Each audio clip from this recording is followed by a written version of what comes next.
18 October 2025 दुपारी 12:30 वाजता doctor Babasaheb आंबेडकरांचा पुतळा करमाळा या ठिकाणी मी येतोय। ॲट्रॉसिटी ॲक्ट बचाव हलगी नाद आंदोलनाला मार्गदर्शन करण्यासाठी आणि आंदोलनात सहभागी होण्यासाठी मी येणार आहे।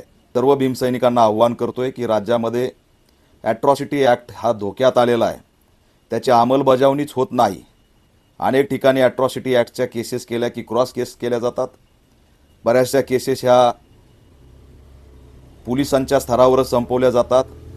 गृह विभाग, पोलीस यंत्रणा या राज्यामध्ये ॲट्रॉसिटी ॲक्टची अंमलबजावणी होऊ देत नाही, म्हणून या राज्यात ॲट्रॉसिटी ॲक्ट धोक्यात आलेला आहे। SC ST यांच्यावरती अन्याय वाढत चाललेले आहेत आणि त्यावरती ठोस भूमिका घ्यायची सोडून सरकार त्या ठिकाणी ॲट्रॉसिटी ॲक्टला कमजोर करण्याचा प्रयत्न करत आहे।